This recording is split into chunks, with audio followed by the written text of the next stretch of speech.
Warning. Our YouTube channel and its videos may contain scenes, language, and content that may not be appropriate for all audiences. These videos include surveillance footage, undercover pursuit of suspects, actual police and rescue operations, and fearless confrontations. If you do not approve of the content, please do not watch our videos. If you wish to continue, we strongly advise that you proceed with caution. Viewers' discretion is advised. Mga pasaway sa kalsada, nagpiesta naman. Wang-wang mentality ang ilang kumag na motorista. Hindi pa rin malis sa kokote. Aktuhan sa Kilos Pronto. Eto mga ka-KP, matagal na hong problema nito at kahit anong administrasyon, di ho talaga matigil ang wang-wang paggamit ho nitong sinasabi ng mga pribadong sasakyan. Unless kung kayo ho'y ambulansya or mga police on duty for operation. Pero hindi ho natin maintindihan nito bakit ito pa rin, patuloy pa rin ho talagang walang pakundangan nagwawang-wang itong mga kengkoy, kumag at kolokoy. Etong isa na aktuhan ho namin Kilos Pronto.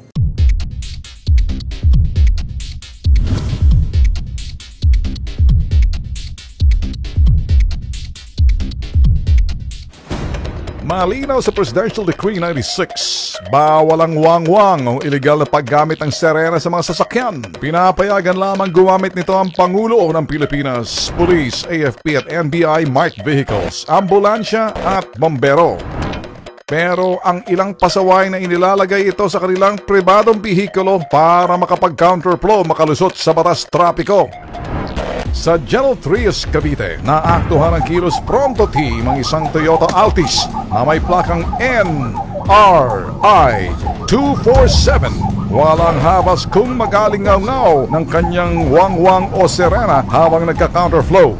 Animoy hari ng kalsada na pinatatabi ang sinumang haharang sa kanyang daraanan. Ang ilang rider tuloy ng motor sumunod sa kanyang kalokohan. May traffic enforcer man sa lugar pero tumiklop ito at natakot sa kanyang wang-wang. Sir, sino yung nag-overtake na yun? Nagwawang-wang. Hindi ko namin alam eh. Nagwawang-wang yun. Kaya nga po eh. Sige po, salamat po. Nasaan kaya ang pangil ng mga otoridad? Lalo na ang LTO at HPG para patigilin ang hambog na kapareho nito.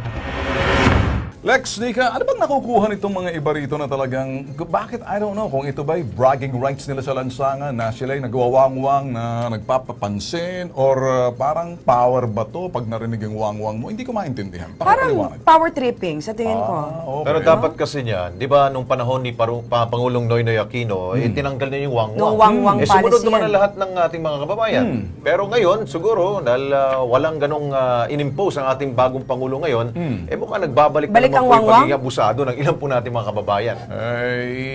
Hindi kaya kasama sa kultura natin yung sinasabing Lindes Cogon? Pwede. Isa lamang bandang huli, hindi na ba? Hindi na Kasi mula nung nakarang administrasyon, wag na lang ituloy ngayon, parang ganun.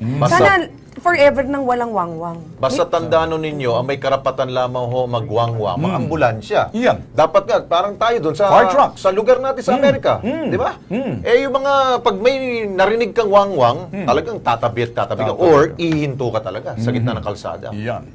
Dito pag narinig mo yung wang-wang na mukhang kotse lang naman, anong gagawin mo? Minsan yung wang-wang ng nagtitinda ng pandesal.